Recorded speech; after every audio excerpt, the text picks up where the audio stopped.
Grizz Nation, welcome back into another game day update. I'm Kelcey. I am joined by our good friend, John Krawczynski. Are you ready to break the Grizzlies Timberwolves game down today on a very gloomy, cloudy day in Memphis? Let's do it, Kelcey. We got snow here in Minnesota, so I feel your pain a little bit. Okay, so I guess we'll just take our clouds then. I'm not ready for snow quite yet. Let me set this one up. The Grizzlies coming off a loss to Phoenix. This will end their three-game homestand, looking to still get that first win at home. They're 0-7 at home. Timberwolves coming off a three-game homestand of their own, except they're on the road. They are coming off a loss to the Kings. However, they have been playing real well. Last season, I know the teams look so different, but just to recap, last season, it was a split. The home team won every single game. The Grizzlies, in fact, have won 8 straight home games against the Minnesota Timberwolves. In fact, the overall record between these two teams, 52-53. So a win today for the Grizzlies would make it overall 500. However, let's talk about some of those home woes. They say road woes, but it's a home woes for the Grizzlies. They are 29th in the league in points. They are 30th in field goal percentage, field goals made, and they're going up against one of the best defenses in the NBA. Perimeter defense, overall defense, defensive rating. What's been clicking so well on the defensive end for this team? Yeah, Kelcey, it's been a really big leap for the Timberwolves defensively. They were good last year, but this year they've taken it to a whole nother level, and mostly because of two factors. One is Rudy Gobert is back to the defensive player of the year type of a guy that he was in Utah. You can just, if you watch him play, he just looks a lot more explosive, a lot more instinctual. He is, just really kind of holding down the paint and protecting the rim in a way that he didn't really do last year for a multitude of reasons. And then the other real pleasant surprise for them defensively has been that both Karl-Anthony Towns and Naz Reid, their other two bigs, have really held up well guarding out on the perimeter. When you see kind of just the overall chemistry of this group and the way that they communicate and work together, and then you have Rudy back to his dominant self, it's been a great recipe for success on that end of the floor. Yeah, and I think that was one of the big questions, like I'm going way back, but with the trade last year, Yeah. was how does this team get chemistry? And it didn't click right away. And now obviously you see as the teams have time together, the chemistry has built under the leadership. And I'm just going to say this is a leader. You can tell me if he's actually a leader, but Anthony Edwards has been phenomenal. 27 points per game he's averaging, just like on fire. He does it from the three. He does it from in the key.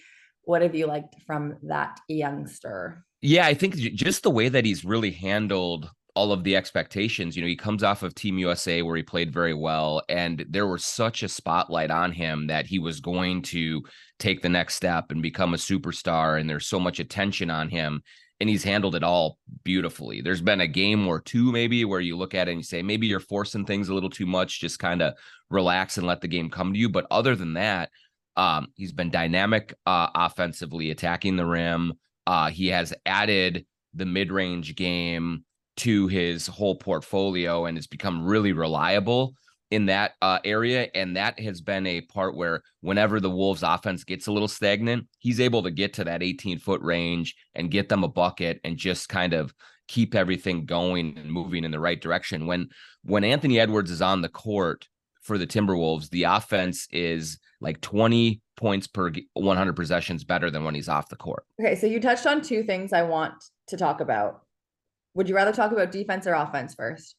Let's go defense first, and then we'll go offense. Defense first. The Grizzlies shoot a whole lot of threes, not at a super high percentage, but they get a lot of threes off. It's part of their new like 3-end layups. The perimeter defense is fine also. We like to go up against a team whose perimeter defense is, because then you're obviously getting more threes. Is Anthony Edwards, like you said, he's good on defense. What's the guard situation? You talked about the bigs, but the Grizzlies like some open threes today. Sure. Yeah, well, so when they played Sacramento just Friday night, the Kings really moved the ball well and got a lot of open threes and got a lot of looks, and that worked out well. They shot the lights out there, like 11 for their first 17 on threes. So that was the first time this season where I've seen a team really spread the Wolves out and the Wolves struggle to keep up. So if the Grizzlies can move the ball really quickly and effectively, that could open the door for them, and they'd have to really shoot the ball well. The perimeter defense for the Wolves has been great for most of this season. They are missing Jaden McDaniels, who is their best perimeter defender. He has a sprained ankle, and so that's set them back a little bit. But Anthony Edwards is really good. Nickeil Alexander-Walker, who will start tonight most likely, is really good in terms of chasing shooters and navigating screens. Mike Conley, who you all know so well, he's 36 years old, but he still finds a way. He still is in the right spot most of the time defensively. And so the opponent field goal percentage and 3-point percentage for the Wolves is really low because A, they're a little lucky that sometimes guys are just missing shots, but B, they do a really good job of contesting and getting out on the perimeter and getting in the faces and things like that. So the Grizzlies' key to success tonight would be get the ball popping, get the Wolves rotating and chasing, and generate some open looks that way. And then you have to knock them down. If you don't, it's going to be a real tough hill to climb for the Grizz. Yeah, that's why if I was to pick like a player of the game, I know it sounds so obvious because we have only 3 guys who are averaging more than 10 right now. I think it's a big Desmond Bane game tonight. Every game has been a big Desmond Bane game, but today would be one especially. Let's go to the other side on offense. We talked about Cat, Gobert, Nas. Cat and Gobert are averaging 35 points a game, 19 rebounds per game combined. I talked about Ant, 27 points per game. You talked about him getting in the mid-range. I noticed that this team is like middle of the pack in points in the paint, middle in the pack in 3-pointers made. Like, where are they scoring their points? Yeah, it's been the defense has been the story this season, how good it's been. The offense has been slow to come along. It's even with Towns and Edwards, who are like 2 of the best offensive players in the league and both playing at a very high level. They still have just kind of been okay offensively. They don't shoot as many threes in relative terms to the rest of the league. I think they're 15th or 16th in attempts per game from 3, and they shoot a decent percentage, but nothing crazy. So where they usually are generating their points is Anthony Edwards going to the basket.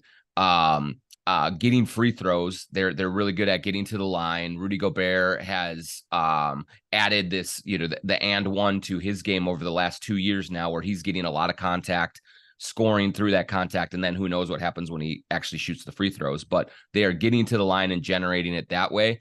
They are trying to get out and transition a little bit more. That's been a little bit of a challenge for them. They're more of a half court team. They don't want to really run and gun, but because they are having trouble kind of generating the easy buckets, they do want to get out and run and see if they can get some fast break layups and things like that, just to get the offense moving a little bit more. Because if there's something that they've struggled with or that has not been where they want it to start the season, it has been just the overall offensive efficiency.